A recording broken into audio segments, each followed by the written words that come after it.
Essula y'e11. Okukkiriza kye kinyweza ebisuubirwa kye kitegeereza ddala ebigambo ebitalabika, kubanga abakadde baategeerezebwa mu okwo. Olw'okukkiriza tutegeera ng'ebintu byonna byakolebwa kigambo kya Katonda era ekirabika kyekyava kirema okukolebwa okuva mu birabika. Olw'okukkiriza Abiri yawa Katonda ssaddaaka esinga obulungi okukira eya Kayini eyamutegeezesa okuba n'obutuukirivu Katonda bwe yategeereza ku birabo bye, era olw'okwo newaakubadde nga yafa akyayogera. Olw'okukkiriza Enoka yatwalibwa obutalaba kufa n'atalabika kubanga Katonda yamutwala, kubanga bwe yali nga tannatwalibwa yategeezebwa okusiimibwa Katonda. Era awataba kukkiriza tekiyinzika kusiimibwa, kubanga ajja eri Katonda kimugwanira okukkiriza nga Katonda waali era nga ye mugabi w'empeera eri abo abamunoonya. Olw'okukkiriza Nuuwa bwe yalabulwa Katonda ku bigambo ebyali bitannalabika, n'atya bulungi n'asiba eryato olw'okulokola ennyumba ye, kyeyava asalira ensi omusango n'afuuka omusika w'obutuukirivu obuli mu kukkiriza.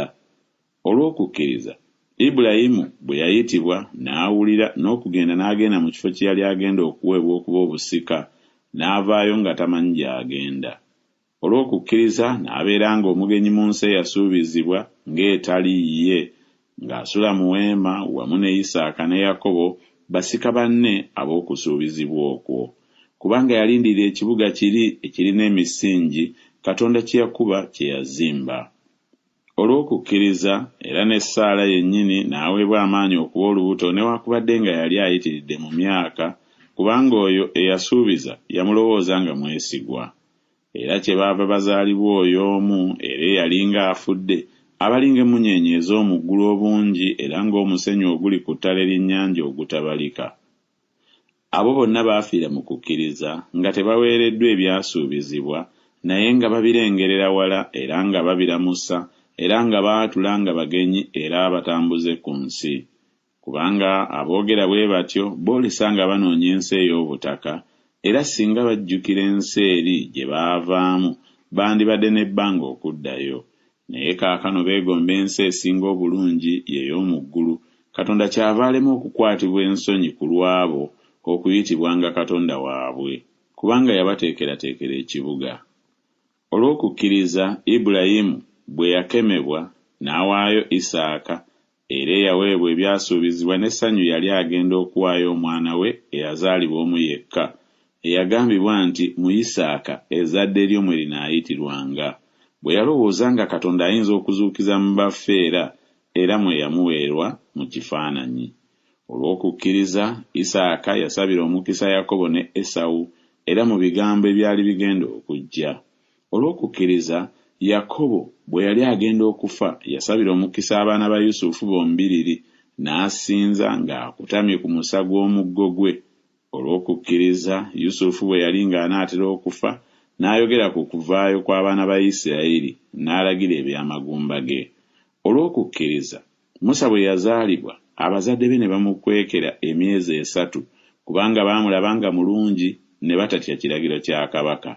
Olw'okukkiriza Musa bwe yakula n'agaana okuyitibwanga omwana wa muwala wa Falaawo, ng'asinga okwagala okukolebwanga obubi awamu n'abantu ba Katonda okukira okubanga n'okwesiima okw'ekibi okuggwaawo amangu, ng'alowooza ekivume kya Kristo okuba obugagga obusinga ebintu by'e Misiri, kubanga yeekaliriza empeera eyo.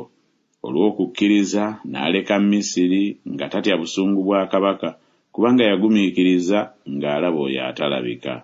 Olw'okukkiriza yakola okuyitako n'okumansira omusaayi eyazikiriza ababereberye aleme okubakomako. Olw'okukkiriza ne bayita mu nnyanja emyufu nga ku lukalu. Abamisiri bwe baagezaako okukola bwe batyo ne basaanyizibwawo.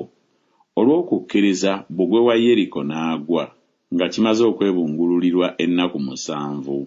Olw'okukkiriza Lakabu omwenzi oyo teyazikirira wamu n'abo abataagonda bwe yasembeza abakessi emirembe. Njogere ki nate kubanga ebbanga linanzigwako bwe naayogera ku Gidiyoni, Balaki, Samusooni, Yefusa, ku Dawudi ne Samwiri ne bannabbi.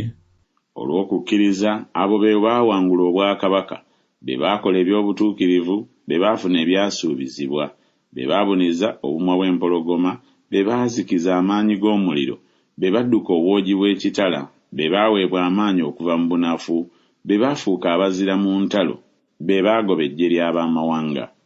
Abakazi ne baweebwa abafu baabwe mu kuzuukira, n'abalala ne bayigganyizibwa nga tebaganya kununulibwa balyoke baweebwa okuzuukira okusinga obulungi. N'abalala ne bakemebwa nga baduulirwa era nga bakubibwa, era nate nga basibibwa ne bateekebwa mu kkomera.